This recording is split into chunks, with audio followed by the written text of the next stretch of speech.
본문을 읽기 전에 베드로 복음서에 대한 간단한 안내를 드리도록 하겠습니다. 오늘 제가 읽어드릴 베드로 복음서는 먼저 이 영상 설명란에 추가해둔 주소에 있는 영어 번역본을 기반으로 했습니다. 그곳에 있는 영어 번역본을 챗 GPT에게 한글 번역을 요청했고요. 그리고 그렇게 나온 한글 번역본을 예수의 마지막 날들이라는 책에 있는 베드로 복음서 사역본을 참고해서 수정한 내용입니다. 현재 남아있는 베드로 복음서의 파편은 주로 예수님의 순환과 부활에 관한 내용을 담고 있습니다. 그래서 오늘 부활절에 함께 살펴보기에 좋을 것 같아 준비하게 되었네요. 이 복음서에 나오는 부활 장면은 베드로 복음서의 백미라 할 수 있습니다. 다른 복음서에서는 볼 수 없었던 극적이고 환상적인 요소가 많죠. 그런 요소들 때문에라도 정경에 포함되진 않았지만 이를 통해 조금은 색다르게 예수님의 고난과 부활을 함께 묵상할 수 있는 시간이 되길 바랍니다.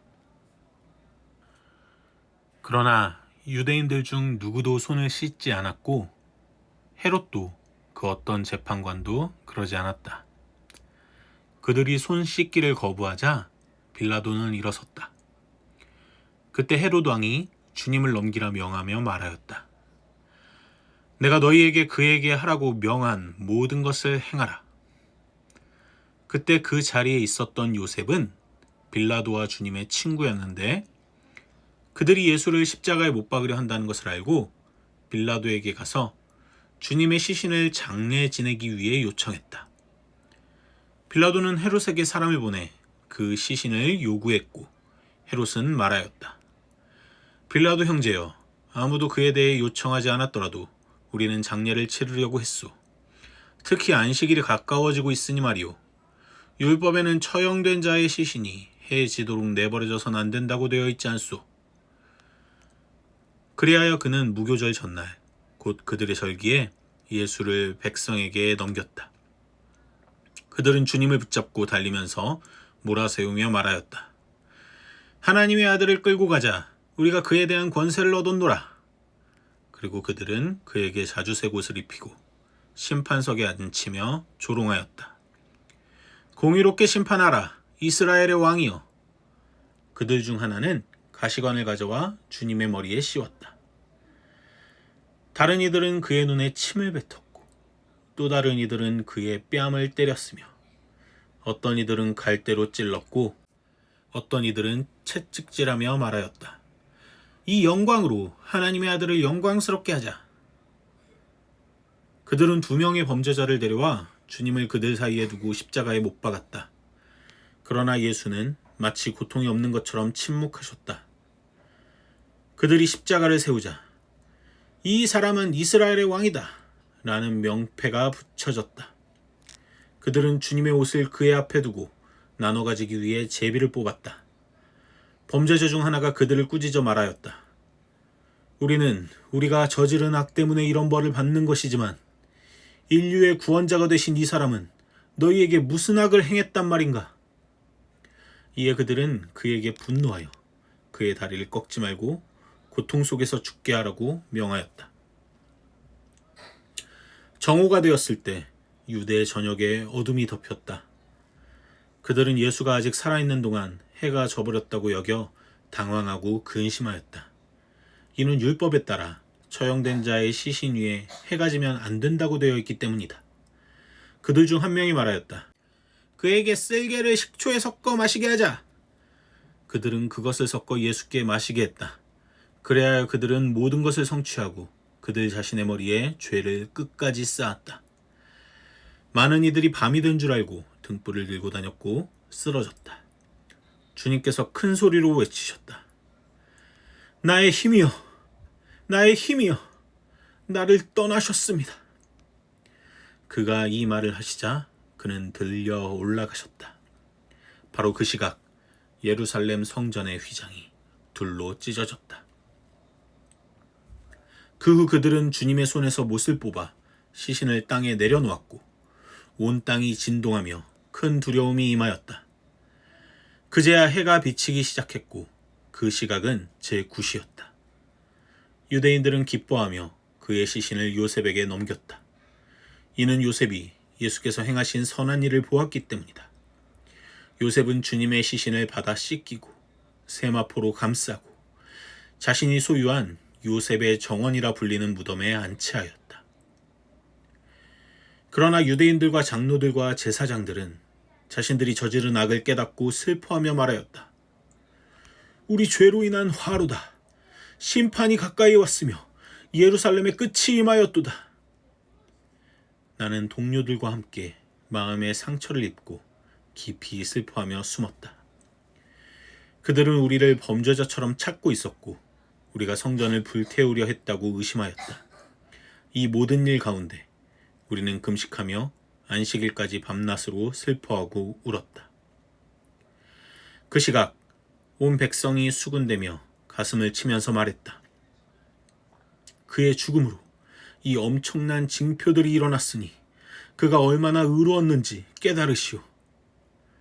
이렇게 말하는 것을 듣고 서기관들과 장로들과 제사장들은 서로 한자리에 모였다. 이에 장로들은 두려워하며 빌라도에게 가서 간청하였다. 그의 제자들이 와서 그를 훔쳐갔다고 백성들이 믿게 되면 우리는 백성들에게 해를 입을 수 있습니다. 무덤을 3일 동안 지킬 병사들을 보내주십시오. 그러자 빌라도는 백부장 페트로니우스와 병사들을 보내 그 무덤을 지키게 하였다. 장로들과 서기관들도 함께 갔고 그들은 큰 돌을 굴려 무덤 문에 두고 함께 봉인하였다. 7개의 인장을 찍고 천막을 치고 밤새 지켰다. 안식일이 다가오자 예루살렘과 그 주변에서 많은 무리가 무덤을 보기 위해 찾아왔다. 그러던 중 주의 날이 다가오던 밤에 병사들이 2명씩 교대로 보초를 서고 있을 때 하늘에서 큰 소리가 났고 하늘이 열렸다. 2사람이 큰 빛 가운데서 내려와 무덤에 다가갔다.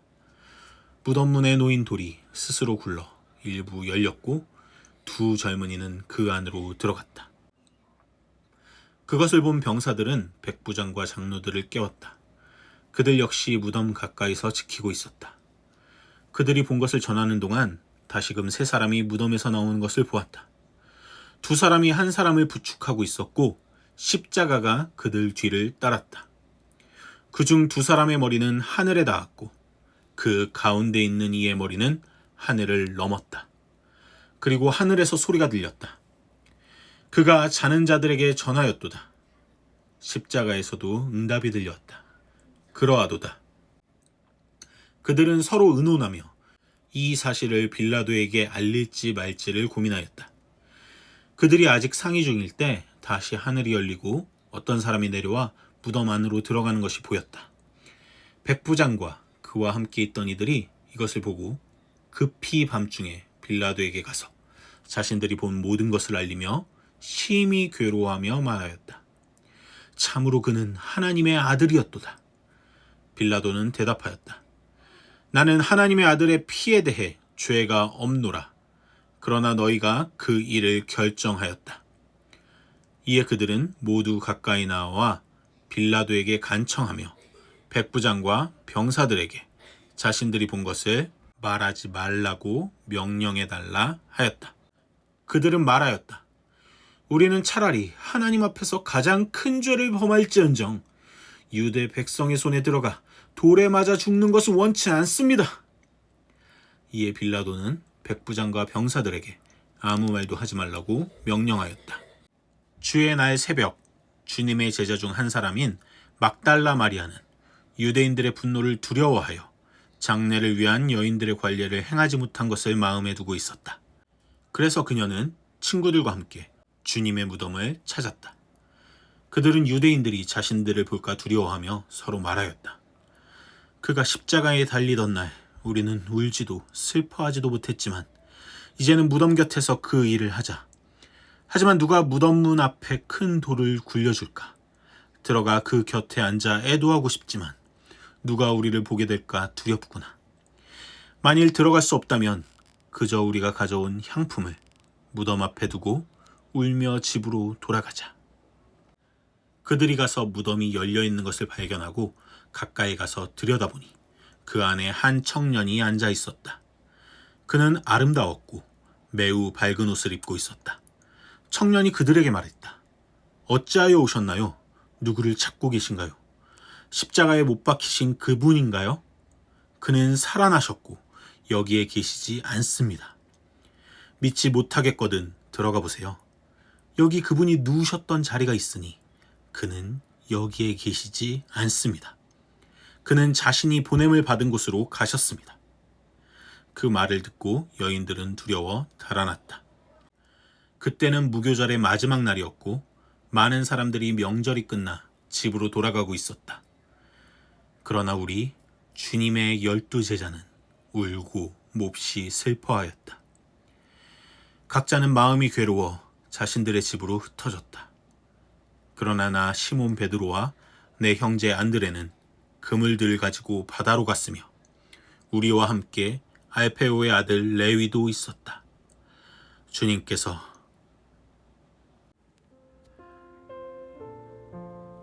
이렇게 베드로복음서는 제자들이 부활하신 예수님을 만나기 직전의 장면에서 조용히 끝을 맺습니다. 우리는 그 다음 장면을 압니다. 다른 복음서들을 통해 그들이 부활하신 주님을 어떻게 다시 만났는지 기억하고 있죠. 하지만 이 복음서의 마지막은 그 이야기 너머의 어떤 순간들을 우리로 하여금 상상하게 만듭니다. 오늘은 부활주일입니다. 예수님께서 죽음을 이기시고 우리에게 다시 오신 날입니다. 그렇다면 오늘 지금 이 자리에서 예수님을 다시 만난다면 나는 어떤 말을 드릴 수 있을까요? 그리고 예수님은 내게 또 우리에게 무슨 말씀을 하실까요? 고난을 지나 죽음을 이기신 그분께서 오늘도 고난 속에 있는 이들에게 건네실 그 말씀을 조용히 생각해 봅니다. 오늘 하루 그분의 음성을 기다리는 마음으로 함께 걸어갈 수 있었으면 좋겠습니다. 이제 각자의 자리에서 잠시 기도의 시간으로 나아가겠습니다.